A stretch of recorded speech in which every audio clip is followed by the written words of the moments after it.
We're at the end of 2017, and what an eventful year we've had together. Yes. You mean the book? It took 6 short years to write, but yes, we published your memoirs in November. We've had a mad time since. Lots of press interviews, lots of radio, book signings, and the first edition sold out immediately. The day before it went on sale, the publisher ordered a reprint. That was amazing. Well, yes.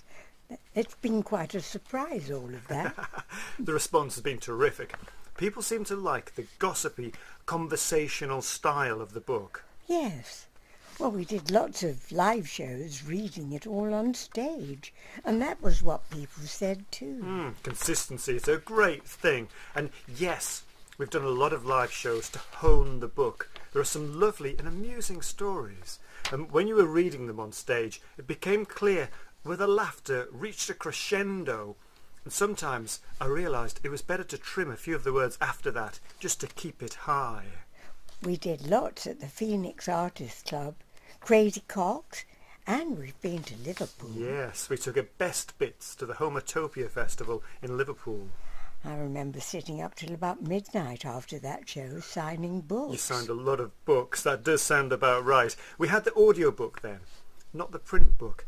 It took us a while to get a book deal, mainly because we didn't know where to look. And then when it came, it was through my website. Yes, a man called James Nye got in touch and suggested the publisher Peter Owen. That's right. And I knew that name because when I was about 15, on my holidays in Margate, I dated him for about a week.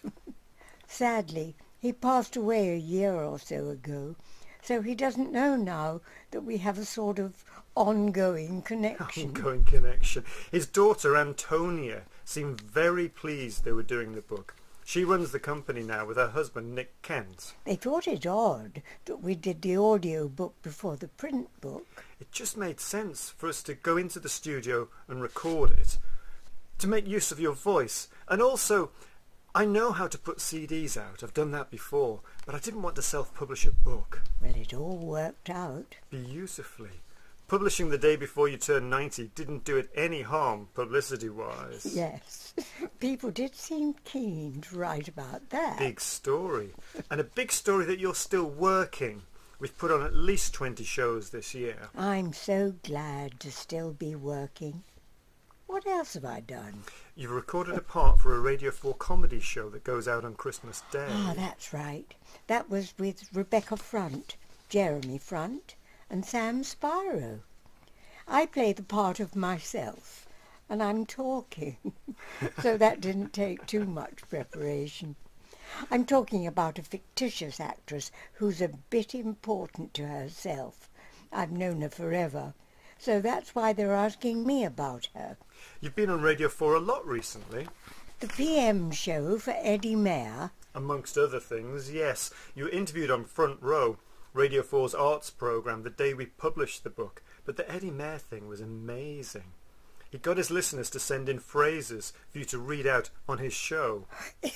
Is that when they sent the radio van round? Yes. They wanted you to go and sit in it. It was a bit drafty, full of amazing technology, but no heaters.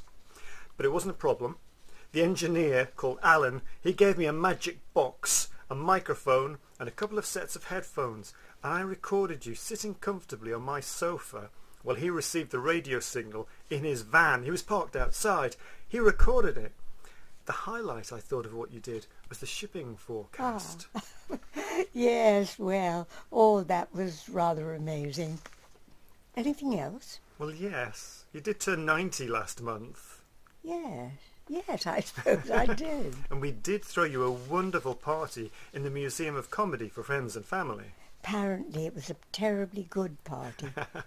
Is that where everybody got those badges? Yes, we had badges made that said Fenella at 90.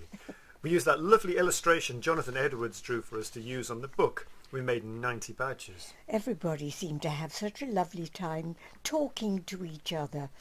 And then we were suddenly walking through a door into that theatre they have there, and a few of the party guests told stories. That's right. Dame Sian Phillips came up with one I wasn't expecting. Yes? And you thought it was okay? Yes, very funny. Huh? She said that some time ago she was in a play at the Wyndhams and it was terrible. She was quite ashamed. After the show, backstage, she heard your voice as you came to see her, coming along the corridor. You walked into her dressing room and she said, "Don't say anything, Fenella. I know it's a terrible play."